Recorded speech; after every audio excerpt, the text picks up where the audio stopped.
Welcome to icon India. Icon India మీరు prepare అవుతున్నటువంటి exams కోసం ఆన్లైన్ ఆఫ్లైన్ క్లాసెస్ని అందిస్తూ ఉంది. ఆన్లైన్ క్లాసెస్ మీ ఎగ్జామ్స్ కోసం మీకు కావాలి అని అనుకుంటే మీరు ఐకాన్ ఇండియా యాప్ని డౌన్లోడ్ చేసుకుని యాప్ ద్వారా జాయిన్ అవ్వచ్చు. ఇక ఆఫ్లైన్ క్లాసెస్ అనేవి మీకు హైదరాబాద్ నారాయణగూడ మెట్రో స్టేషన్ దగ్గర ఆఫ్లైన్లో నేరుగా అందించడం జరుగుతూ ఉంది. గ్రూప్స్ కానీ ఈవో సిడిపిఓ ఇలాంటి ఎగ్జామ్స్కి సంబంధించి నేరుగా అడ్మిషన్స్ అనేవి మీరు తీసుకోవచ్చు. ఇక మనం ఈరోజు ఇంపార్టెంట్ కరెంట్ అఫైర్స్కి సంబంధించినటువంటి టాపిక్స్ గురించి డిస్కస్ చేద్దాం. సో 2020లో ఉన్నటువంటి major updates, examination point of వ్యూలో ప్రయారిటీ ఉన్నటువంటి టాపిక్స్ని గురించి ఒక్కొక్కటి మీకు చాలా వివరణాత్మకంగా అందించడం జరుగుతూ ఉంది ఈ క్లాసెస్ ద్వారా. సో మరి మనం ఈరోజు డిస్కస్ చేయబోతున్నటువంటి టాపిక్ ఏంటి అని అంటే నాన్ కమ్యూనికేబుల్ డిసీజెస్కి సంబంధించి మాట్లాడదాం. సో మరి ఈ నాన్ కమ్యూనికేబుల్ డిసీజెస్కి సంబంధించి మనం ఏం మాట్లాడాలి అని అంటే WHO మీటింగ్ జరిగింది. WHO వరల్డ్ హెల్త్ ఆర్గనైజేషన్ అంటున్నాం. ఈ మీటింగ్లో ఏ అంశాలను చర్చించారు, నాన్ కమ్యూనికేబుల్ డిసీజెస్కి సంబంధించి ఏమేమి ఉన్నాయి, సో వీటి కోసం భారత ప్రభుత్వం ఏం చేస్తూ ఉంది, ఇప్పుడు జరిగిన సమావేశానికి ప్రియారిటీ ఏంటి, ఇలాంటివి నేర్చుకుంటే WHO అనేది మనకి ఇంపార్టెంట్ టాపిక్ కాబట్టి ఇంటర్నేషనల్ పాయింట్ ఆఫ్ వ్యూలో అలాగే హెల్త్ పాయింట్ ఆఫ్ వ్యూలో సైన్స్ పాయింట్ ఆఫ్ వ్యూలో సో మనం దీన్నంతరినీ కూడా నేర్చుకోవాల్సి ఉంటుంది. సో ముందుగా ఏమంటున్నాము అని అంటే నాన్ కమ్యూనికేబుల్ డిసీజెస్ అని చెప్పేసి అంటా ఉన్నాం. సో ఈ నాన్ కమ్యూనికేబుల్ డిసీజెస్కి సంబంధించి నేను ఫస్ట్ దీనికి సంబంధించినటువంటి క్లారిటీ ఇస్తానండి. ఏంటి అసలు నాన్ కమ్యూనికేబుల్ డిసీజెస్ అంటే ఏమిటి? సో ఈ డిసీజెస్కి సంబంధించి WHO ఎందుకు మీటింగ్ నిర్వహించింది, ఎక్కడ నిర్వహించింది, ఎవరితో నిర్వహించింది కూడా మనం మాట్లాడదాం. సో ఫస్ట్ డిసీజెస్ రెండు రకాలండి. ఒకటి ఏమంటాము అని అంటే కమ్యూనికేబుల్ డిసీజెస్, లైక్ మనం ఇటీవల చూసినటువంటి ఏదైతే వైరస్ పాండమిక్ COVID-19 ఉందో అది ఒకరి దగ్గర నుంచి మరొకరికి స్ప్రెడ్ అవుతూ ఉండేది. సో ఇలాంటివన్నీ కూడా ఏమంటాము అని అంటే కమ్యూనికేబుల్, ఒక వ్యక్తి నుంచి మరొక వ్యక్తికి సంక్రమిస్తాయి కాబట్టి వీటిని కమ్యూనికేబుల్ డిసీజెస్ అని అంటారు. మరి నాన్ కమ్యూనికేబుల్ అని అంటే ఒక వ్యక్తి నుంచి ఒక వ్యక్తికి కాకుండా ఎవరైతే నాన్ కమ్యూనికేబుల్ డిసీజెస్కి లోన్ అవుతారో వారికి సంబంధించి వారి వ్యక్తిగత అలవాట్ల వలన దెన్ లేదనంటే జన్యుపరమైనటువంటి విధానాల వలన ఇలాంటి వాటి వలన వచ్చేవి ఏంటి అని అంటే నాన్ కమ్యూనికేబుల్ డిసీజెస్. ఇప్పుడు నాన్ కమ్యూనికేబుల్ డిసీజెస్కి ఉదాహరణ ఏంటి సార్? ఏ వ్యాధులను, రోగాలను, డిసీజెస్ని ఈ నాన్ కమ్యూనికేబుల్గా చూస్తాము అని అంటే ఒకటి క్యాన్సర్. నేను మేజర్ డిసీజెస్ చెప్తా ఉన్నాను, సో చాలా ఉంటాయి. క్యాన్సర్ అని అంటున్నాం. రెండు గుండెపోటు, ఏమంటున్నాం? హార్ట్ అటాక్, సో గుండెపోటు అంటున్నాం. మూడు ఏమంటున్నాం అని అంటే డయాబెటీస్. సో నెక్స్ట్ ఏమంటున్నాము అని అంటే డయాబెటీస్తో పాటు ఇతర శ్వాసకోశ వ్యాధులు ఏవైతే ఉంటాయో సో వీటిని మనం నాన్ కమ్యూనికేబుల్ డిసీజెస్ అని చెప్పేసి మాట్లాడుతూ ఉన్నాం. సో ఇలా వీటిని మనం నాన్ కమ్యూనికేబుల్ అంటున్నాం. ఒక వ్యక్తి నుంచి ఒక వ్యక్తికి కాకుండా జన్యుపరంగా కానీ ఆ వ్యక్తులకు ఉండేటువంటి వ్యక్తిగత అలవాట్ల వలన కానీ వచ్చేవే నాన్ కమ్యూనికేబుల్ డిసీజెస్. సో ఇక్కడ రాసినటువంటి దానికి నేను ఇక్కడ క్లారిటీ ఇచ్చిన. సో దీని మీద ఇప్పుడు ఎవరు ఏ మీటింగ్ని నిర్వహించారు అనేది మనం నేర్చుకోవాల్సిన ముచ్చట. సో మరి దీనికి సంబంధించి ఇప్పుడు అంటే ఈ సెప్టెంబర్ 5 నుంచి 9 వరకు అండి. ఎప్పటి నుంచి ఎప్పటి వరకు అని అంటున్నాం? సెప్టెంబర్ 5th to 9th అని చెప్పేసి అంటా ఉన్నాం. ఈ 5th to 9th ఎక్కడ సమావేశం నాన్ కమ్యూనికేబుల్ డిసీజెస్ నివారణ కోసం జరిగింది అని అంటే భూటాన్ దేశంలో జరిగిందండి. ఎక్కడ జరిగింది అని అంటున్నాం? నాన్ కమ్యూనికేబుల్ డిసీజెస్ నివారణ కోసం. దేనికోసం? నివారణ కోసం ఎక్కడ జరిగింది సమావేశం అని అంటున్నాం? భూటాన్ దేశంలో జరిగింది అని చెప్పేసి మాట్లాడుతూ ఉన్నాం. ఎక్కడ జరిగింది అని అంటున్నాం? భూటాన్లో జరిగింది అని అంటున్నాం. సో రేపు ఎగ్జామ్లో ఎట్లా అడుగుతాడు సార్ అని అంటే క్వశ్చన్, ఈ నాన్ కమ్యూనికేబుల్ డిసీజెస్కి సంబంధించి నివారణ కోసం ఏ దేశంలో WHO సమావేశాన్ని జరిపింది అని అంటాడు. సో అప్పుడు మనం చెప్పాల్సినటువంటి దేశం ఏంటి అని అంటే భూటాన్ అని చెప్పేసి చెప్పాలి. ఏ దేశం అంటున్నాం? భూటాన్ దేశంలో జరిగింది ఈ సమావేశం. ఎప్పటి నుంచి ఎప్పటి వరకు జరిగింది అని అంటే 2022 September 5th to September 9th వరకు జరిగింది అని చెప్పాలి. సో మరి ఇక్కడ జరిగినటువంటి సమావేశాన్ని ఏ సమావేశంగా పిలుస్తూ ఉన్నాము అని అంటే ఆగ్నేయ ఆసియాకి సంబంధించినటువంటి 75వ ప్రాంతీయ కమిటీ సమావేశం అని అంటున్నాం. ఇప్పుడు భూటాన్లో జరిగినటువంటి సమావేశాన్ని WHO నిర్వహించింది. మరి WHO నిర్వహించినటువంటి సమావేశం అనేది ఎన్నవ సమావేశం? నాన్ కమ్యూనికేబుల్ డిసీజెస్ నివారణ కోసం అని రేపు అడిగితే మనం ఆన్సర్ ఏం చేయాలి అని అంటే ఈ సమావేశం అనేది ఆగ్నేయ ఆసియా 75వ ప్రాంతీయ సమావేశం అని అంటున్నాం. సో ఇప్పుడు దీనిపైన కూడా నేను మీకు క్లారిటీ ఇస్తా. దీనిపైన సో ఏంటి అని అంటే అది ప్రాంతీయ సమావేశం అని అంటున్నాం. సో మరి ఈ ప్రాంతీయ సమావేశం అని మాట్లాడుతున్నాం. ఎందుకు ప్రాంతీయ సమావేశాన్ని నిర్వహించింది WHO అని అంటే WHOకి ప్రధానంగా 6 ప్రాంతీయ విభాగాలు ఉన్నాయండి. ఏంటి? ప్రపంచవ్యాప్తంగా కూడా WHOకి 6 ప్రాంతీయ విభాగాలు ఉన్నాయి.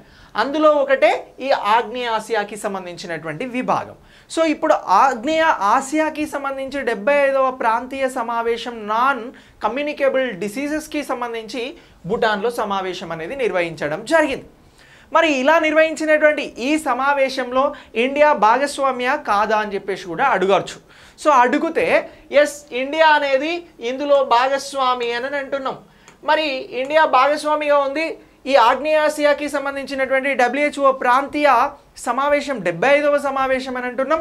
ఈ సమావేశం అనేది భూటాన్లో జరిగింది అని అంటున్నాం. సరే, మరి ఈ ఆగ్నేయ ఆసియాకి సంబంధించి WHO ఎన్ని సభ్య దేశాలను కలిగి ఉంది ఆగ్నేయ ఆసియా ప్రాంతంలో అని అంటే 11 సభ్య దేశాలను కలిగి ఉందండి. ఎన్ని అని అంటున్నాం? 11 సభ్య దేశాలను కలిగి ఉంది. సో మరి ఈ 11 సభ్య దేశాలను కలిగి ఉంది అని అంటున్నాం.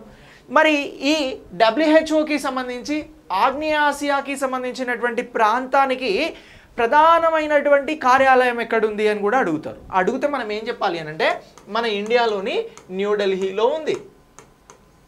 ఏ కార్యాలయం అని అంటున్నాం? WHO సంబంధించినటువంటి రీజనల్ హెడ్ ఆఫీస్కి సంబంధించినటువంటిది ఏమంటున్నాం? రీజనల్ హెడ్ ఆఫీస్ అని అంటున్నాం. ఓకేనా? సో ఇలా ఈ అంశాలన్నీ కూడా మనకి ఇంపార్టెంట్. మన ఇండియా కూడా ఇందులో భాగస్వామిగా ఉంది కాబట్టి. అయితే ఇప్పుడు జరిగినటువంటి భూటాన్లో జరిగినటువంటి నాన్ కమ్యూనికేబుల్ డిసీజెస్ నివారణ కోసం మరి ఎలాంటి చర్యలను తీసుకోవాలి అని చెప్పేసి మాట్లాడారు అని అంటే ఈ నాన్ కమ్యూనికేబుల్ డిసీజెస్ ద్వారా ప్రపంచవ్యాప్తంగా కూడా సుమారు ఎంతమంది అని అంటే 31.4 లక్షల మంది చనిపోతున్నారు అని చెప్పేసి రిపోర్ట్స్ చెప్తా ఉన్నాయి. 31.4 మిలియన్ల మంది, మిలియన్లు. సో అంటే సుమారు ఎంత అంటే ఒక 3,10,00,000 మంది ప్రపంచవ్యాప్తంగా చనిపోతున్నారండి. ఎలా చనిపోతున్నారు? క్యాన్సర్ కావచ్చు, హార్ట్ అటాక్ కావచ్చు, శ్వాసకోశ వ్యాధులు కావచ్చు, డయాబెటీస్ కావచ్చు, ఇలాంటి వాటి కారణంగా ఎఫెక్ట్ అయి చనిపోతూ ఉన్నారు. మరి 2021 గణాంకాలు ఏం చెప్తా ఉన్నాయి అని అంటే 30 నుంచి 69 సంవత్సరాలకి సంబంధించినటువంటి వారు ఎవరు అని అంటున్నాం? 30 years to 69 yearsకి సంబంధించినటువంటి చాలామంది కూడా ఎక్కువగా ఈ నాన్ కమ్యూనికేబుల్ డిసీజెస్ ద్వారా NCD అని అంటున్నాం, నాన్ కమ్యూనికేబుల్ డిసీజెస్ ద్వారా చనిపోతూ ఉన్నారు అని రిపోర్ట్స్ చెప్తా ఉన్నాయి. మరి ఇలా చనిపోతున్నటువంటి ప్రజలను మనం రక్షించుకోవాల్సిన అవసరం ఉంది అని చెప్పేసి WHO అనేది 75వ ప్రాంతీయ సమావేశాన్ని భూటాన్లో జరుపుతూ ఒక తీర్మానాన్ని చేయడం జరిగింది, ఒక రెజల్యూషన్ని తీసుకొచ్చింది. ఏమని తీసుకొచ్చింది అని అంటే ఏదైతే చనిపోతున్నటువంటి ప్రజలు ఉన్నారో వారిని కాపాడుకునేందుకు నాన్ కమ్యూనికేబుల్ డిసీజెస్కి సంబంధించి వీటి నుంచి నివారణ చర్యలను చేపట్టేందుకు ఒక ప్రణాళికను రూపొందిస్తున్నాము అని చెప్పింది. ఏంటి? యాక్షన్ ప్లాన్ అనేది తీసుకొస్తున్నాము అని చెప్పింది. ఎవరు తీసుకొస్తున్నారు? WHO తీసుకొస్తుంది. ఎందుకు తీసుకొస్తుంది? నాన్ కమ్యూనికేబుల్ డిసీజెస్ నివారణ కోసం. ఇది ఈ భూటాన్లో జరిగినటువంటి సమావేశంలో చేసినటువంటి తీర్మానం అని అంటున్నాం. ఏం చేసినారు? ఒక యాక్షన్ ప్లాన్ తీసుకున్నారు. ఆ ప్రణాళికను ఎలా అమలు చేయాలి ఈ దేశాలలో అని చెప్పేసి చూశారు. అలాగే దీనికి సంబంధించి ఈ నాన్ కమ్యూనికేబుల్ డిసీజెస్కి సంబంధించిన నివారణ కోసం దీనికి 11 దేశాలు ఆమోదం తెలిపాయి అని అంటున్నాం. ఓకేనా? సో WHO ఆగ్నేయాసియా ప్రాంతానికి సంబంధించి ఎన్ని దేశాలు సభ్య దేశాలుగా ఉన్నాయంటే 11. ఇండియా అందులోనే సభ్య దేశం. సో దీని ప్రధాన కార్యాలయం ఎక్కడుంది? 11 దేశాలకు సంబంధించి WHO రిలేటెడ్గా అంటే న్యూఢిల్లీ. సో ఇప్పుడు ఈ సమావేశం ఎక్కడ జరిగింది అని అంటున్నాము అని అంటే ఈ సమావేశం భూటాన్లో జరిగింది. సో ఇలా ఈ పాయింట్స్ అన్నీ కూడా ఇంపార్టెంట్. వీళ్ళు ఏం చేయాలనుకుంటున్నారు, అల్టిమేట్గా నాన్ కమ్యూనికేబుల్ డిసీజెస్ని తగ్గించేందుకు చర్యలు తీసుకోవాలి అని చెప్పేసి మాట్లాడుతూ ఉన్నారు. మరి మనం మాట్లాడుతున్నటువంటి ఇష్యూ హెల్త్ ఇష్యూ. మరి ఈ హెల్త్కి సంబంధించి ఐక్యరాజ్య సమితిలో ఒక ప్రధాన అంగం WHO. ఏమంటున్నాం, యునైటెడ్ నేషన్స్లో ఒక ప్రధాన అంగమైనటువంటిదే WHO. ఈ WHO ఆరోగ్యపరమైనటువంటి చర్యలపైన సమావేశాలు నిర్వహిస్తూ ఉంది కాబట్టి ఈ ఆరోగ్య సమావేశాన్ని మనం సస్టైనబుల్ డెవలప్మెంట్ గోల్ 3 అని అంటున్నాం. సో ఏమంటున్నాం, సుస్థిర అభివృద్ధి లక్ష్యాలకు సంబంధించి సస్టైనబుల్ డెవలప్మెంట్ గోల్కి సంబంధించి ఇది గోల్ 3 అని చెప్పేసి మనం మాట్లాడుతూ ఉన్నాం. గోల్ 3 దేని గురించి చెప్తా ఉంది అని అంటే హెల్త్ గురించి చెప్తా ఉంది. దేని గురించి అని అంటున్నాం, హెల్త్ గురించి చెప్తా ఉంది. ప్రపంచంలో అందరూ ఆరోగ్యాన్ని కలిగి ఉండడం అనేది సస్టైనబుల్ డెవలప్మెంట్ గోల్ 3. సో మరి దీనికి సంబంధించి టార్గెట్ ఎప్పటి వరకు ఉంది, 2030 వరకు సాధ్యమైనంత ఎక్కువగా సస్టైనబుల్ డెవలప్మెంట్ గోల్లో ఇచ్చినటువంటి ప్రామిస్ ప్రకారం ప్రపంచ దేశాలలో కూడా నాన్ కమ్యూనికేబుల్ డిసీజెస్ని తగ్గించేందుకు WHO పాటుపడుతుంది అని చెప్పేసి కూడా చెప్పడం జరుగుతూ ఉంది. WHO అంటే వరల్డ్ హెల్త్ ఆర్గనైజేషన్, ప్రపంచ ఆరోగ్య సంస్థ. సో ఇది ఐక్యరాజ్య సమితిలో ఒక ప్రధాన విభాగం అని చెప్పేసి మనం మాట్లాడుతూ ఉన్నాం. ఐక్యరాజ్య సమితికి ఉన్నటువంటి అంగాలలో ఒక ప్రధాన అంగం. సో ఇలా ఈ WHO జరిపినటువంటి సమావేశం అనేది very very important to us. మరి భారతదేశం ఏం చర్యలను చేపడుతుంది సార్ డిసీజెస్ని కంట్రోల్ చేయడం కోసం? నాన్ కమ్యూనికేబుల్ డిసీజెస్ కానీ కమ్యూనికేబుల్ డిసీజెస్కి సంబంధించి భారతదేశం తీసుకుంటున్నటువంటి చర్యలు ఏంటి, భారతదేశంలో ఆరోగ్య పరిస్థితులపై ఎలాంటి చర్యలను తీసుకుంటున్నారు, ఇది కూడా ఒకసారి మనం మాట్లాడదాం. సో ఇప్పుడు ఏమంటున్నాము అని అంటే భారతదేశానికి సంబంధించి భారతదేశం తీసుకుంటున్నటువంటి చర్యలను గురించి మాట్లాడదాము అని అంటున్నాం. మరి ఇప్పుడు నాన్ కమ్యూనికేబుల్ డిసీజెస్కి సంబంధించి భారతదేశం ఏం చర్యలు తీసుకుంటుంది అని అంటే భారతదేశంలో హెల్త్ పాలసీ వచ్చిందండి. ఏమంటున్నాం, 2017లో ఇండియాలో హెల్త్ పాలసీ వచ్చింది. దాన్నే నేషనల్ హెల్త్ మిషన్ లేదా పాలసీ అని చెప్పేసి పిలుస్తాం. ఎప్పుడు వచ్చింది అని అంటున్నాం, 2017లో రావడం జరిగింది. జాతీయ ఆరోగ్య విధానం పాలసీ, జాతీయ ఆరోగ్య విధానం. సో దీనికి సంబంధించి ఈ నేషనల్ హెల్త్ పాలసీ ఏదైతే ఉందో దీని ప్రకారం నాన్ కమ్యూనికేబుల్ డిసీజెస్కి సంబంధించి ఇది ఒక ప్రాథమిక అంశంగా ఈ నేషనల్ హెల్త్ ప్రోగ్రాంలో పాలసీలో ఉండడం జరిగింది. ఎప్పుడు వచ్చింది అని అంటున్నాం, నేషనల్ హెల్త్ పాలసీ అనేది జాతీయ ఆరోగ్య విధానం. డైరెక్ట్ క్వశ్చన్ కూడా అడుగుతాడండి మిమ్మల్ని. జాతీయ, ఇది గ్రూప్ 1కి సంబంధించి గ్రూప్ 2 పేపర్లో ఇండియన్ పాలసీస్ అని అడుగుతున్నారు, అందులో ఇది చాలా ఇంపార్టెంట్. జాతీయ ఆరోగ్య విధానం. సో దీన్ని జాతీయ ఆరోగ్య విధానంను ఎప్పుడు తీసుకొచ్చారు ఇటీవల అంటే 2017 అంటున్నాం. 2017 కంటే ముందు ఎప్పుడు ఉండింది ఇది అని అంటే 2015లో ఉండిందండి. సో 2015లో జాతీయ ఆరోగ్య విధానం అనేది ఉండే. సో ఇప్పుడు 2005లోనండి, 15లో కాదు, 2005లో మనకి హెల్త్ పాలసీ ఉండే. సో దాని తర్వాత 2017లో మరొక హెల్త్ పాలసీ అనేది రావడం జరిగింది. ఇప్పుడు ఈ 2017 హెల్త్ పాలసీ ప్రకారం ఈ నాన్ కమ్యూనికేబుల్ డిసీజెస్కి సంబంధించి భారత ప్రభుత్వం అనేది చర్యలు తీసుకోవడం జరుగుతూ ఉంది. సో మనం ఆరోగ్య విధానం గురించి మాట్లాడుతున్నాం కాబట్టి ఆరోగ్య మంత్రి ఎవరు అని అంటే మన్సుఖ్ మాండవియా. ఎవరు అని అంటున్నాం, మన్సుఖ్ మాండవియా అనేతను, మాండవియా గారు ఏ మంత్రిగా ఉన్నారు అని అంటున్నాం అని అంటే మాండవియా గారు. సో ఈయన నేషనల్ హెల్త్ మినిస్టర్ అండి. సో కేంద్ర ఆరోగ్య శాఖ మంత్రి. రాష్ట్రంలో హరీష్ రావు ఉన్నారు, తెలంగాణలో అయితే. సో ఇతనికంటే ముందు ఎవరు ఉండే అని అంటే హర్షవర్ధన్ ఉండే అండి. సో ఇతనికంటే ముందు ఉన్నటువంటి కేంద్ర ఆరోగ్య శాఖ మంత్రి ఎవరు అని అంటే డాక్టర్ హర్షవర్ధన్ గారు ఉండేది. సో ఇప్పుడు ప్రస్తుతం ఎవరున్నారు అని అంటే మన్సుఖ్ మాండవియా గారు ఉన్నారు అని చెప్పేసి మనం చాలా క్లియర్గా గుర్తుంచుకోవాల్సి ఉంటుంది. సో ఇలా ఈ నేషనల్ హెల్త్ పాలసీ అనేది తీసుకొచ్చారు.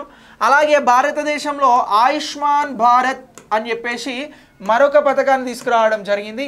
ఈ ఆయుష్మాన్ భారత్ ద్వారా ఏం చేస్తున్నారు అని అంటే నాన్ కమ్యూనికేబుల్ డిసీజెస్కి సంబంధించినటువంటి వ్యక్తులు ఎవరైతే ఉన్నారో వారికి రిపోర్ట్స్ని ఇలాంటి వాటిని టెస్టుల్ని అందించడం జరుగుతూ ఉంది.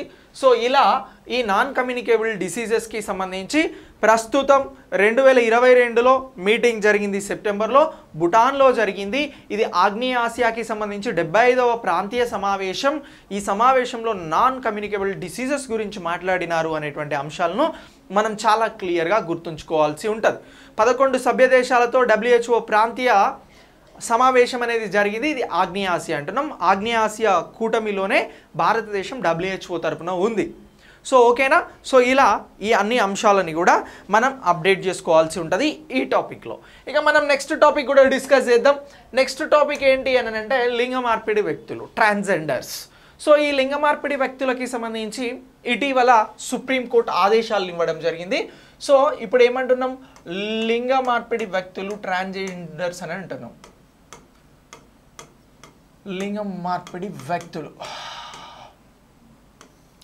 సో ట్రాన్స్జెండర్స్కి సంబంధించి సుప్రీంకోర్టు అనేది ఇటీవల ఏం చేసింది అని అంటే ఈ సుప్రీంకోర్టు అనేది నోటీసులు ఇవ్వడం జరిగింది. ఎవరికి నోటీసులు ఇచ్చింది సుప్రీంకోర్టు అని అంటే ఎవరైతే సామాజిక న్యాయం ఏమంటున్నాం, సామాజిక న్యాయం మరియు సాధికారత మంత్రి ఉన్నారో,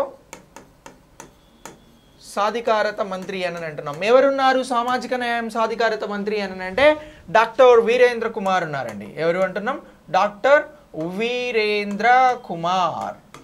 సో ఈ వీరేంద్ర కుమార్ గారు ఏమన్నారు అని అంటే ఈ వీరేంద్ర కుమార్ గారికి నోటీసులు ఇవ్వడం జరిగింది. ఈ శాఖకి ఇచ్చారు, సామాజిక న్యాయం సాధికారత, సోషల్ జస్టిస్ అండ్ ఎంపవర్మెంట్ మినిస్ట్రీకి ఇవ్వడం జరిగింది. ఏమని నోటీసులు ఇచ్చింది సుప్రీంకోర్టు అని అంటే 90 రోజులలో లింగ మార్పిడి వ్యక్తులకి, ట్రాన్స్జెండర్స్కి సంబంధించినటువంటి వారికి పౌర విమానయాన రంగంలో ఉపాధి సేవలను అందించేందుకు ఒక ఫ్రేమ్వర్క్ని అందించాలి అని చెప్పింది. ఏమడిగింది, పౌర విమానయాన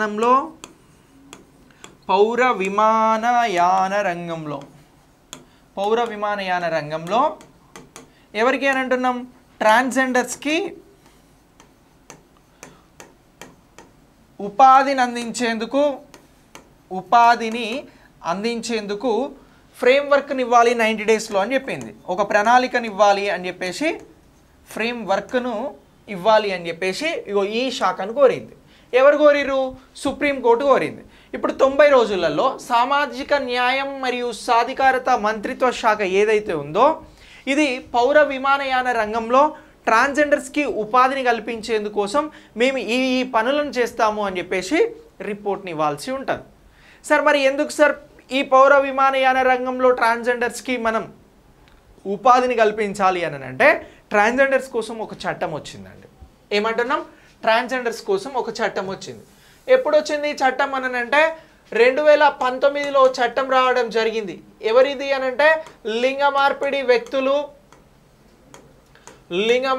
వ్యక్తులు వీరికి సంబంధించినటువంటి హక్కుల పరిరక్షణ చట్టం అనేది రావడం జరిగింది. ఏమంటున్నాం, హక్కుల పరిరక్షణ అనే చట్టం రావడం జరిగింది. సో ఇప్పుడు లింగ మార్పిడి వ్యక్తులు హక్కుల పరిరక్షణ చట్టం ప్రకారం వీరికి పౌర విమానయాన రంగంలో ఉపాధి కల్పించాల్సినటువంటి బాధ్యత ఉంది. ఇది చట్టం చెప్తున్నటువంటి అంశం అని చెప్పేసి సుప్రీంకోర్టు అనేది వీరికి నోటీసులు పంపింది అని అంటున్నాం. సో ఇది ప్రధానమైనటువంటి కరెంట్ అఫైర్స్ ఇష్యూ. ఇటీవల సుప్రీంకోర్టు అనేది ఏ మంత్రిత్వ శాఖను లింగ మార్పిడి వ్యక్తుల కోసం ఫ్రేమ్వర్క్ను తయారు చేయమని కోరింది, లేదా ఆర్డర్స్ ఇచ్చింది, ఉత్తర్వులు ఇచ్చింది, నోటీసులు ఇచ్చింది అని అంటాడు. అప్పుడు మనం గుర్తించాల్సినటువంటి మంత్రిత్వ శాఖ సామాజిక న్యాయం సాధికారత మంత్రిత్వ శాఖ అని చెప్పేసి గుర్తించాలి. సో ఇప్పుడు లింగ మార్పిడి వ్యక్తుల కోసం ఉన్నటువంటి చట్టం ఏంటి అని డైరెక్ట్ క్వశ్చన్ అడుగుతాడండి. అప్పుడు మనం 2019 లింగ మార్పిడి వ్యక్తులు హక్కుల పరిరక్షణ చట్టం అని చెప్పేసి అంటా ఉన్నాం. ఏ చట్టం అని అంటున్నాం, హక్కుల పరిరక్షణ చట్టం అని చెప్పేసి అంటా ఉన్నాం.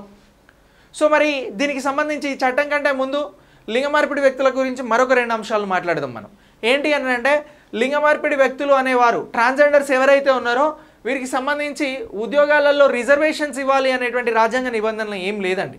రాజ్యాంగం మన భారతదేశానికి సంబంధించి ఉన్నటువంటి రాజ్యాంగంలో ట్రాన్స్జెండర్స్ కోసం వారు ఉద్యోగాలు చేస్తున్నప్పుడు వారికి సంబంధించి ఏ నిబంధన అనేది లేదు రిజర్వేషన్లకి సంబంధించి. ఒకవేళ క్వశ్చన్ ఇట్లా అడిగింది అనుకోండి,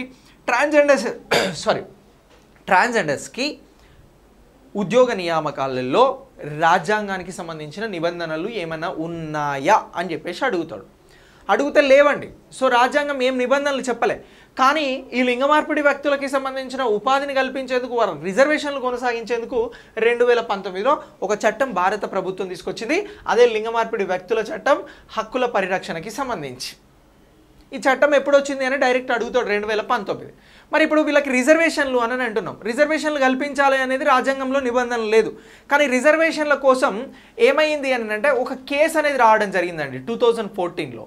సో ఆ కేసు ఏంటి అని అంటే నేషనల్ లీగల్ సర్వీస్ అథారిటీ, ఏమంటున్నాం, నేషనల్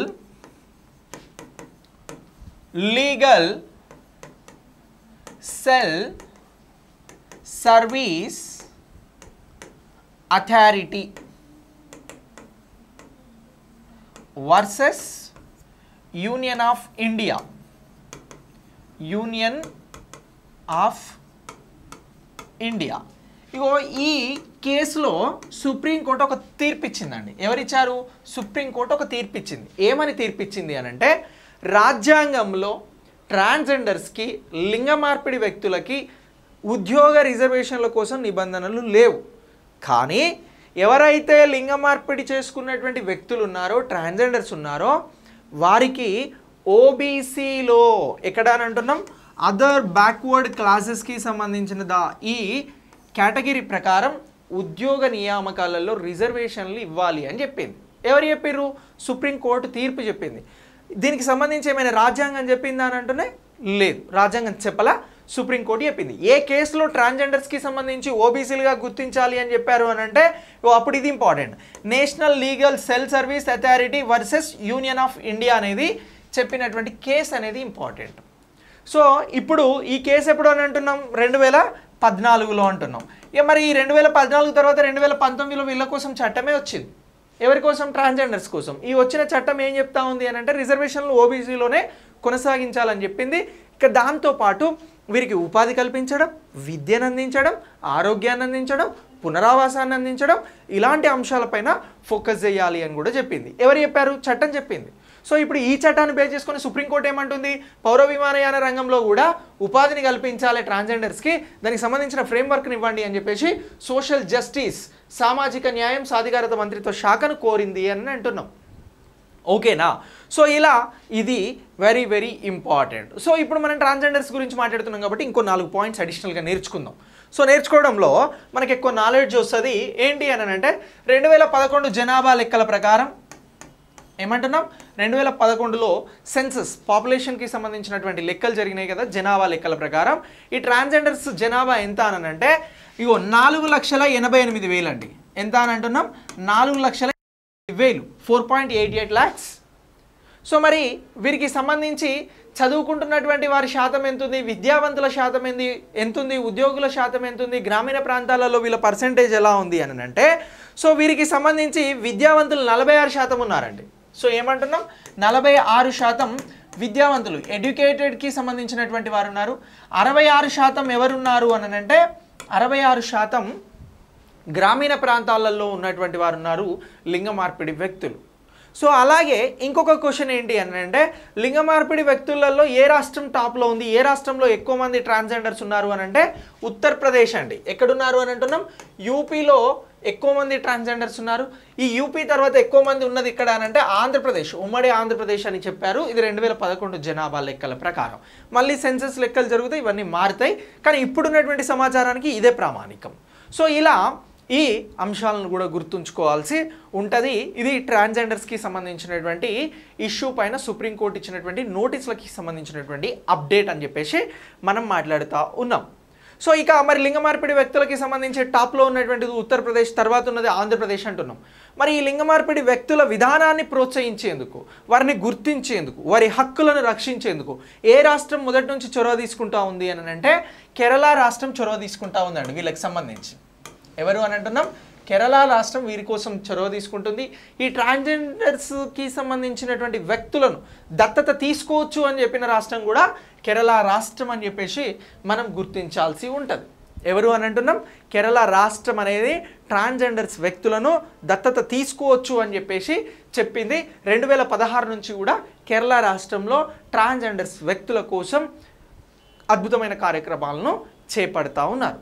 సో ఇలా ఈ ట్రాన్స్జెండర్స్కి సంబంధించి లింగ మార్పిడి వ్యక్తుల కోసం వచ్చినటువంటి చట్టాలను గురించి మాట్లాడినాం, కేసెస్ గురించి మాట్లాడినాం, అలాగే ట్రాన్స్జెండర్స్ వ్యక్తుల కోసం ఉపాధి గురించి మాట్లాడినాం, అలాగే 2011లో వీరి జనాభా శాతం గురించి మాట్లాడినాం. ఇక దీంతో పాటు మరొక చిన్న అంశాన్ని మాట్లాడదాం. గరీమా గ్రహ్ అనేటువంటిది ఒక పథకం ఉందండి. సో ఏమంటున్నాం, గరీమా గ్రేహ్ అని చెప్పేసి ఒక స్కీమ్ ఉంది. సో ఇప్పుడు గరీమా గ్రేహ్ స్కీమ్ అనేది భారతదేశంలో అమలు అవుతూ ఉంది. ఎందుకోసం అమలు అవుతుంది అని అంటే ట్రాన్స్జెండర్స్ వ్యక్తులకి సంబంధించి విద్య, వైద్యం, ఉపాధి, పునరావాసం ఇవన్నీ కల్పించేందుకోసం భారతదేశంలో అమలవుతున్నటువంటి ఒక పథకం. గరీమా గ్రేహ్ అనేటువంటి పథకం ఎవరికి సంబంధించింది అడుగుతాడు. మహిళల, పురుషుల, చిన్నపిల్లల, ట్రాన్స్జెండర్సా? ఆన్సర్ ట్రాన్స్జెండర్స్ అండి. సో మరి అలాగే ఈ గరీమా గ్రేహతో పాటు వీరికి ఒక జాతీయ కమిషన్ ఉంది. సో దీనికి సంబంధించి జాతీయ సెల్ అని చెప్పేసి మాట్లాడుతూ ఉన్నాం. సో దీనికి సంబంధించి ఏంటి అని అంటే పోర్టల్, జాతీయ పోర్టల్, నేషనల్ పోర్టల్ అనేది ఉంది. ఈ పోర్టల్ ద్వారా ఏం చేస్తూ ఉన్నారంటే వీరి గుర్తింపు, ట్రాన్స్జెండర్స్కి సంబంధించినటువంటి గుర్తింపు పత్రాలను కూడా దీని ద్వారా తీసుకోవచ్చు అని చెప్తా ఉన్నాం. సో ఇలా ఈ టాపిక్ని కూడా మీరు సోషల్ జస్టిస్కి సంబంధించినటువంటి పాయింట్ ఆఫ్ వ్యూలో అప్డేట్ చేసుకోండి. ఓకేనా? Thanks for watching. నెక్స్ట్ అప్డేట్తో మళ్ళీ కలుద్దాం. Thank you.